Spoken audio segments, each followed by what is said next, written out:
حضور غوث پاک نے فرمایا کہ جب بد مذہب کو آتا ہوا دیکھو تو اپنا راستہ کاٹ لو۔ راستہ کاٹنے کا حکم غوث پاک فرماتے ہیں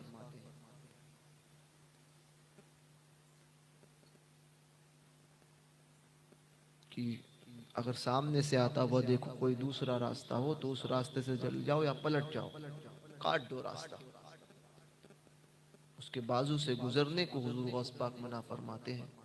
اور ہم کسی بد مذہب کے ساتھ میں، وہ چاہے دیوبندی ہو، وہابی ہو، جماعت غیر اسلامی ہو، رافضی ہو، خارجی ہو، صلح کلی ہو، ایسوں کے ساتھ میں آج ہم اٹھتے بیٹھتے ہیں اور پھر لوگ کہتے ہیں کہ پریشانیاں ہم پر آتی ہیں، پریشانیوں میں مبتلا ہے۔ تو غوث پاک نے جو وجہ بتائی ہے نا، یہ وجہ کوئی مولوی صاحب نہیں لکھ رہے ہیں، یہ پیروں کے پیر یہ وجہ بتا رہے ہیں۔ ایسی مضبوط دلیل ہے یہ کہ اس دلیل کو کاٹنے کی طاقت کسی میں نہیں، اور جو اس کو کاٹے گا، کاٹنے کی کوشش کرے گا، وہ خود کٹ جائے گا۔ غوث پاک کی بات کو کاٹنے کی کوشش جو کرے گا وہ خود کٹ جائے گا۔ اعلیٰ حضرت لکھتے ہیں العما قہر ہے یا غوث وہ تیکھا تیرا، العما قہر ہے یا غوث وہ تیکھا تیرا، مر کے بھی چین سے سوتا نہیں مارا تیرا، مر کے بھی چین سے سوتا نہیں مارا تیرا۔ غوث پاک کا مارا قبر میں بھی آرام سے نہیں رہے گا، قبر میں بھی وہ مر کے بھی چین سے سوتا نہیں مارا تیرا، وہ ایسی مار کھاتا ہے۔ پھر یہ دلیل دینے والے غوث پاک ہے۔ وہ یہ کہتا ہے، آج کل ایک بات عام ہو گئی ہے کہ یہ جھگڑے جو ہے یہ مولوی حضرات کے ہیں۔ یاد رکھنا عقیدے کا معاملہ بد مذہب کے ساتھ میں، کسی وہابی دیوبندی صلح کلی کے ساتھ میں ہمارا جو جھگڑا ہے وہ یہ نہیں کہ درود اور فاتحہ کا ہے، وہ معاملہ عقیدے سے تعلق رکھتا ہے۔ وہ عقیدہ کہ جو جان ایمان ہے۔ اعلیٰ حضرت نے فرمایا اللہ کی سرتابہ قدم شان ہے یہ، ان انسان نہیں انسان وہ انسان ہے یہ، قرآن تو ایمان بتاتا ہے انہیں، ایمان یہ کہتا ہے میری جان ہے یہ۔ وہ حضور کی ذات، حضور کی ذات جس کو اللہ تبارک و تعالیٰ نے، جس ذات کو ہر عیب سے پاک فرمایا، بد مذہب سے جو ہمارا جھگڑا ہے وہ اسی متعلق کی بنیاد پر حملہ کیا ہے، بنیاد کا انکار کیا ہے، حضور کی عظمت کا انکار جو کرے گا اس سب سے لڑا جائے گا۔ تحفظ ناموس رسالت کے مسئلے میں کسی سے کسی کے ساتھ میں کوئی سمجھوتا نہیں کیا جائے گا، کسی کے ساتھ۔ بد مذہبوں کے ساتھ میں یہی تو حضور غوث پاک فرماتے ہیں راستہ کاٹنا۔ ہم تو کہتے ہیں آپ ملاقات نہ کرو، بات چیت نہ کرو، رشتہ داریاں نہ کرو۔ غوث پاک اور آگے فرماتے ہیں راستہ کاٹ دو۔ علماء نے کہا کہ بات چیت نہ کیا جائے، رشتہ داری نہ کی جائے۔ غوث پاک نے اور آگے سے فرما دیا کہ راستہ ہی کاٹ دو۔ تو عرض کی حضور راستہ کاٹنے کی وجہ سمجھ میں نہیں آتی، راستہ کاٹنے کی وجہ سمجھ نہیں آتی۔ غوث پاک فرماتے ہیں جب کوئی بد مذہب گزرتا ہے تم اسے سامنے سے آتے ہوئے دیکھو، جو راستہ کاٹنے کو جو کہا گیا وہ اس لیے کہ جب کوئی دشمن خدا ہوتا ہے، جب کوئی بد مذہب ہوتا ہے تو اللہ تبارک و تعالیٰ کی لعنت اس پر برس رہی ہوتی ہے۔ غوث پاک نے فرمایا یہ لعنت اس پر برستی ہے۔ غوث پاک فرماتے ہیں کہیں وہ تمہارے قریب سے چلا جائے اور یا تم اس کے قریب سے چلے جاؤ تو جو لعنت اس پر برس رہی ہے اس کے چھینٹے تم پر نہ گر جائے، تم پر نہ گر جائے۔ غوث پاک نے اس لیے فرمایا راستہ کاٹو۔ وہ نحوستیں، اب یہاں پر تو غوث پاک نے راستہ کاٹنے کو کہا اور ہم ان کے ساتھ میں اٹھتے بیٹھتے ہیں،